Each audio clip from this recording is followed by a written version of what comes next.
Howdy, YouTubers. Today I'm going to do a Philippines budget video, but none like you've ever seen or heard of before. I'm going to do real comparisons, from the US or the West to the Philippines, so you can get a much clearer picture of what it takes to live in the Philippines. I know there's a lot of vloggers out there that'll tell you that you can live on $1,000 a month. Um, I don't doubt that. I wouldn't live that way, but you probably can do it. And there again, you could probably live on $1,000 a month in the United States if you pick the right place to live and, didn't do all the extras like you're not going to do in the Philippines either. So I'm going to dissect that. So let's start out with the things that are cheaper in the Philippines. Things that are cheaper in the Philippines are rent, uh, purchasing or owning a home. Them two things are considerably cheaper than the United States. And of course, eating out, restaurants. A typical restaurant in the Philippines, $5, $6, $7 for a meal, for a plate.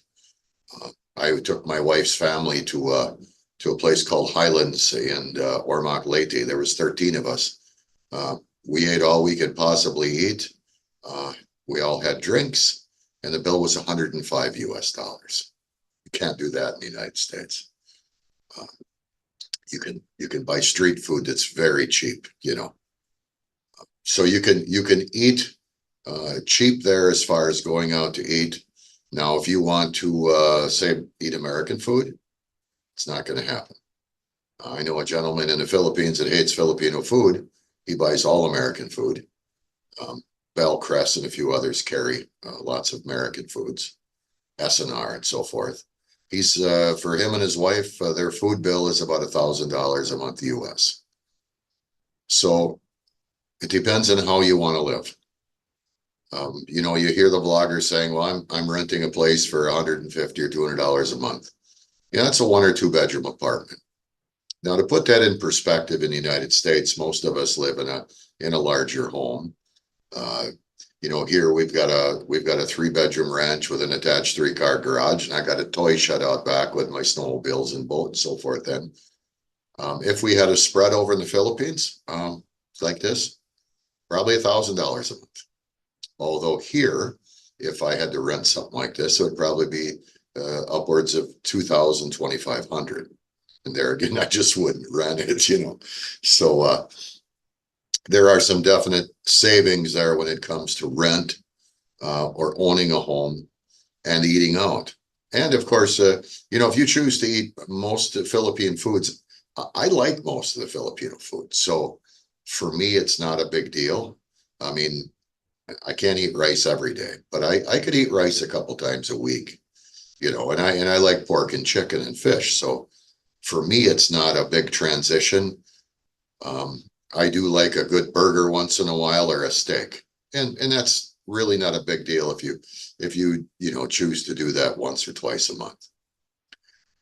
We'll go now to the negative side of living in the Philippines. Electricity. Electricity is 2 to 3 times what it is here in the United States.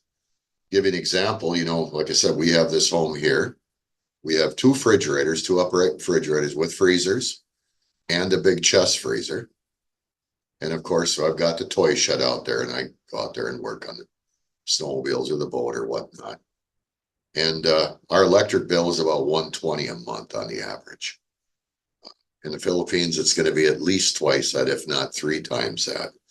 And there again, you don't have 2 refrigerators and a freezer in the Philippines. A lot of my friends that live there, they turn their lights off as needed.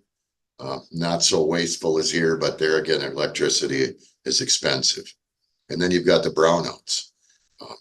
Dumaguete, the power goes out at least once a week, if not more. In fact, several of my friends have either a backup generator or solar, so they don't have to deal with it. So that's another negative. Gasoline. Gasoline is about $4.75 a gallon versus here at 3.25. The good thing is you ain't going anywhere like you do here. I drive 35 miles one way to work. There again, I can, hop my vehicle, hit the 4 lane and set my cruise at 75 and all the way to Green Bay. Well, it ain't happening there.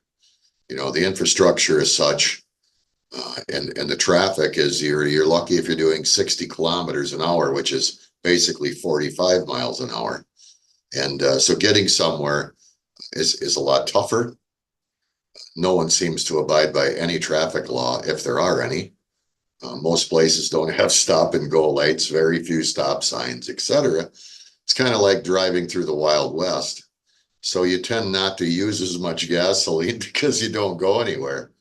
And in fact, when we're there, like if I have to ride into downtown Cebu City or in Dumaguete, it's not like I'm looking forward to it. Where here on a Friday, we'll go to Green Bay and go shopping and get all the big stores. And it's not a big deal. So maybe gasoline wouldn't be such a bad expense for you if you were there because you may not nearly go as many places. Now, it used to be that public transportation was quite cheap. The tricycles are still pretty cheap, 20, 30, 40 pesos are the jeepneys. But the ferries really went up from the pandemic era.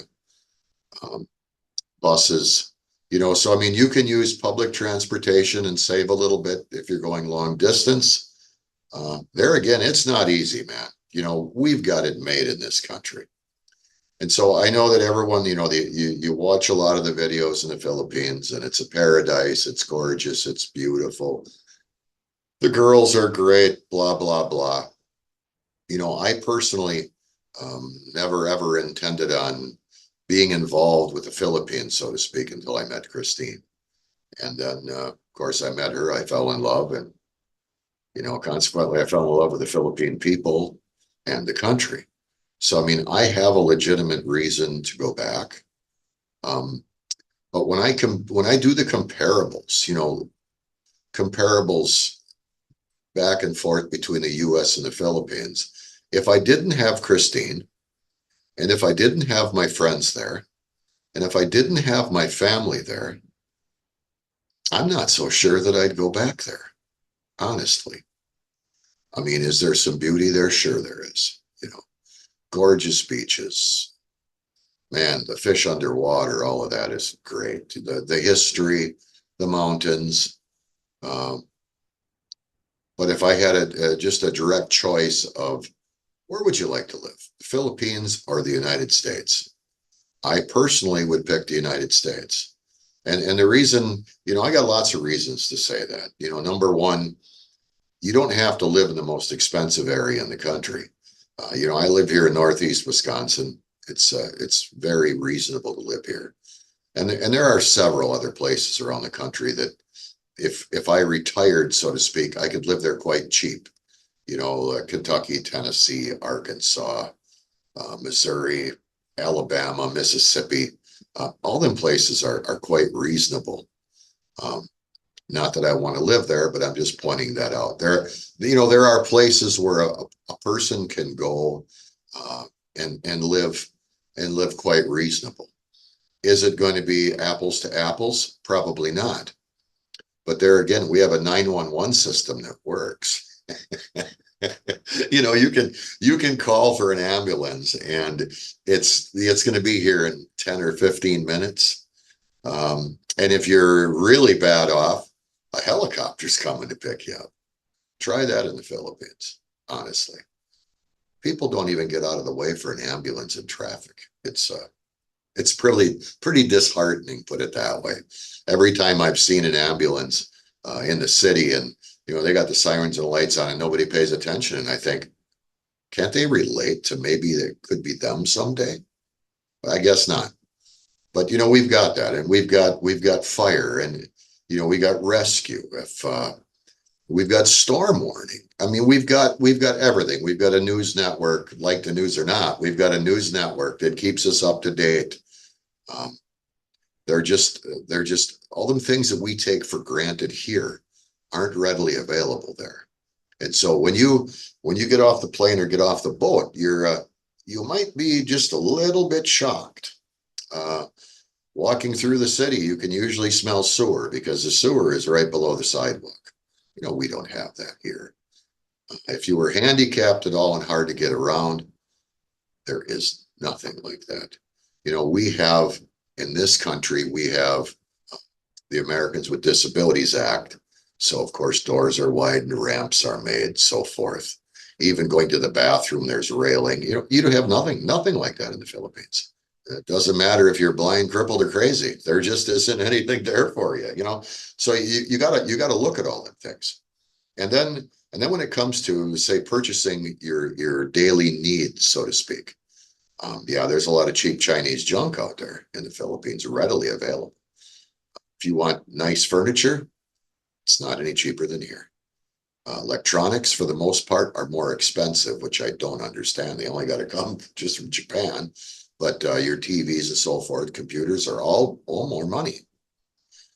Here on a Sunday afternoon, I can place an order in Amazon, and they're here Monday afternoon. That's amazing. You know, I mean, we purchase kind of a lot of stuff from Amazon. The Amazon guy, surprised we don't know his first name by now. But I think that's incredible, that I can get on my phone, shop on Amazon on Sunday afternoon, and bang, it's here Monday afternoon. Darn it, I gotta wait a whole day. I mean, that's pretty amazing that we take that for granted. Our local grocery store, we have sales every week, so we hit the sales. I know a lot of people in the United States are complaining about the price of food, but honestly, we shop sales, and has our food went up? I'd almost say no, because we shop sales, and that's what we do, and we make sure that we don't spend any more than we have to. And so you compare food to food, okay? Vehicles. In this country, used vehicles are readily available if you want used, or new, of course, anything you could ever imagine. And it literally, you can walk in a dealership and in 30 minutes come out with a new car. Financing is instantaneous almost anymore, and away you go. And used, the same thing. In this country, of course, we have laws to protect us. So if we buy a used vehicle from a dealership, they have to honor that. If something is wrong, they're going to have to stand behind it. And we have laws for that. Well, in the Philippines, it's kind of like the Wild West. And a friend of mine once told me, don't ever buy a used vehicle in the Philippines. And I said, why not? And I was, first time I was ever in the Philippines, I was really dumb. And he said, because they don't have the word maintenance in their language. And I said, really? I find that amazing. And he started chuckling. He goes, no, you're taking it literal. They don't do maintenance. They just drive the damn things. And then when they start acting up, they sell them. Oh, I just thought they didn't have the word maintenance in Tagalog or Bisaya. But so, yeah, it's a crapshoot. So, you've got many laws here to protect you as a citizen. When you get over there, you find out you don't have so many. And if you get in an accident in the Philippines and there's an injury, you injured a Filipino, you'll be lucky not to go to jail. That's just the truth. I know a gentleman that pulled out in front of a scooter, and they both ended up severely injured in a hospital. And luckily, the family didn't choose to prosecute. They negotiated a settlement that same day, by the way, or he would have been in jail at 70 years old. And it literally would have probably taken 2.5 to 3 years for him to come to trial. So them are real gross realities of what you're getting into when you step off that plane or that boat. I know that all the videos look great. I'm sure our videos look great, and it's a beautiful country. But you have to be real as to, okay, it's a little bit cheaper to live here in so many ways. What am I giving up for that? And honestly, you're giving up quite a bit. So I think that people need to be more aware of them things, of the real negatives that could be negatives anyway in your life when you get there. Because if you've never traveled around the Philippines, you have no clue, man. I mean, let's just take Dumaguete. You're in Dumaguete, you grab a tricycle, and you go to the port and you get on a boat. It's hours and hours, man. And you might go to Tagbilaran and then you leave there and go to Cebu. Well, now you've been on this damn boat all morning just or all day just to go to Cebu. It's not easy to travel or to island hop. And you have to have patience for all of that.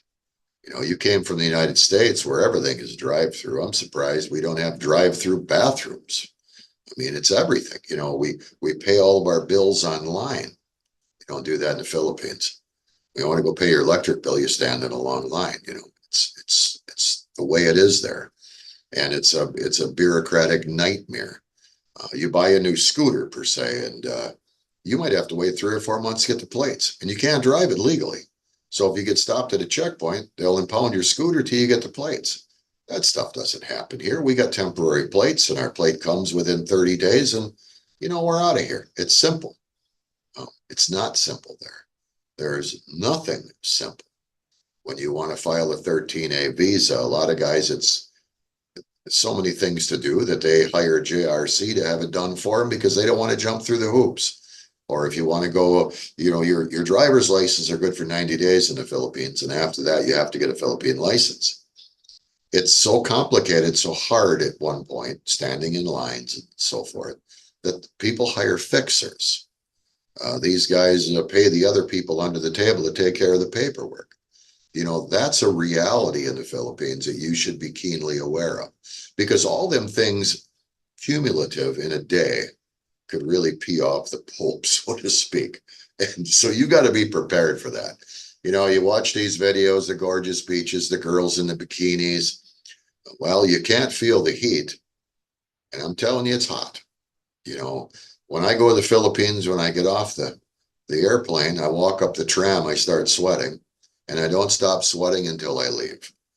Now, I was just talking to a buddy of mine tonight, Paul McGill, and I said to Paul, I said, do you get used to the heat in the Philippines? And he said, you know, Roy, we know when to leave during the day, and then we go from air conditioning to air conditioning. So we kind of did that when I was in the service in North Carolina too. You know, you went from your air conditioned car to an air conditioned house, and you knew when you could go outside and enjoy the weather. And it sure wasn't in the heat of the day, unless you were on water, and then you better have protection, because one time I got burned so bad I had blisters on my back and on my head. Oh, that was horrible. But so I just want you to be keenly aware of what life is. I can't tell you all of the negatives, and I haven't probably told you all the positives either. You know, the people are truly amazing. I've never been to a friendlier country in my life. The friends that I have there are wonderful people. And like Robert Kennedy said, he said, you are a social butterfly. You made friends with the entire island of Negros in 11 days. and, and I kind of basically did. But, you know, that's what makes the Philippines what it is. It's the people. And there are a lot of negatives. I could probably go on all night with the negatives, but it's the people. And that makes some negatives not feel so bad, you know. My wife's family are wonderful, wonderful people. And they take that all in stride, you know. And if you grew up in that environment, it's nothing different to you. You know, so if you come to the Philippines and think you're going to change something, you better think again. It's their country. You're a visitor. And that's just the way the country is. And you have to accept that. And I've known several people that have went to the Philippines, and they really had a hard time accepting things and ended up not being such a happy place for them to be. And I was chatting with Paul earlier, and he said, are you just going to come back and forth and visit a few months? And I said, you know, I don't know yet, Paul. It's a long way off, but I'm a realist. You know, I know what I'm getting into. I've been there enough times to know. And I wanted everybody else to know. You know, you meet this wonderful woman online, and you fall madly in love and you go over there for a couple of weeks, a few times, and then you decide to sell everything and move to the Philippines. I think you need to do a reality check on what you're getting into. And I'm not trying to discount your love for this woman or anything. Um, Go there as many times as you can, stay as long as you can before you make that commitment. Because it's a pretty big commitment. You sell everything in the United States and then go over there, and a year later you can't stand it and you want to come back. And I haven't even mentioned hospitalization yet. You know, in the United States at our age, of course, we all got Medicare, Medicaid. You know, I've got the VA. And so here, my health care is virtually free. You know, it's wonderful. When I get to the Philippines, it's not free. I mean, I go to Manila because I got a disability and, you know, through the VA, but I don't even know how much I can use that. And I've never checked into that. I mean, obviously going to Manila's from where we are isn't practical. We're going to be in the Cebu area or the Negros area. So it's like, okay, you have to have health insurance. There's or a ton of money in the bank and someone that can get to it if you can't. You know, because you get sick or injured, in particularly injured or a stroke or a heart attack, you may not have the faculties to even access that money. So your wife or girlfriend or a friend needs to have access to get that money to you. And then you better have enough because it's not like the United States where they'll spend $100,000 on you and then send you a bill for the rest of your life. And maybe you can file medical bankruptcy or I don't know, change your name, whatever it is. But it's not like that there. You don't get out of the hospital, they won't let you leave. So you end up purchasing decent health insurance. And Michael Onstad, he's a fellow in the Philippines, and he sells Pacific Cross. It's some good coverage, and I've looked at that, and I'm going to get that myself. But if I went there now, you know, my insurance would be about $250 a month for halfway decent health insurance. Well, let's add that back on to the what I'm saving in rent, you know, and then you start seeing that maybe things aren't so cheap as you might think they are, you know. And then, you know, it's the adage of you're downtown somewhere and you have a stroke or a heart attack. Hell, it might take an ambulance an hour to get to you. And then if you don't have the faculties to tell them what hospital to go to, if they take you to the provincial hospital, you may not survive. So, you know, don't get me wrong, it's a beautiful country, but there are a lot of realities that you need to be aware of. And I'm keenly aware of them all. And I don't know how to eliminate 100% of the negative. You know what I'm saying? I try to balance it out, so to speak. And I try to make it that, oh yeah, this is definitely the place for me. But I can't overcome some of them negatives. And when it comes to an emergency, I can't overcome that. I mean, thank God, most of my friends that are there are healthy and in good shape. You know, other than Monty Crew, Monty suffered quite a bit being there. And, you know, he's in tough shape. And it's a matter of time before something happens again, you know, and is the system going to help him? You know, God only knows at that point. Of course, it's better if you were, say, in Cebu or Manila or Davao. Davao. There's some big, nice hospitals there. So I don't know, man. You know, that's going to be something for you to think about in the future. I know I have, and we're going to have a written down plan for what's going to happen at that point in time. You know, so my wife will just be able to go boom, boom, boom, or I can go boom, boom, boom, and we get everything squared away, taken care of, and get some help. So now that I've told you all the negatives, please, you know, if you want to ask any questions that I haven't covered, just send me an email. I answer every email. Sometimes not right away, because I sometimes work quite a few hours. Like today, I'm tired. In fact, I made this video this morning, but it didn't turn out right, so I'm making it tonight. But send me an email. I'll always answer your question the best I can. I'll never lie to you. If I have to call somebody or research it, I'll get you the right answer. And if you like our videos, give us a thumbs up and please subscribe. This video wasn't made to scare anybody or pop anybody's bubble. I just want you to be keenly aware of if you're really considering moving to the Philippines and you think that you may only have $1,000 or $1,200 or $1,400 a month Social Security. I think you seriously need to sit down and think about what you're doing. I know that even the last few years of your life in paradise might be worth the risk, and it might not. So, with that being said, have a great day. See you again.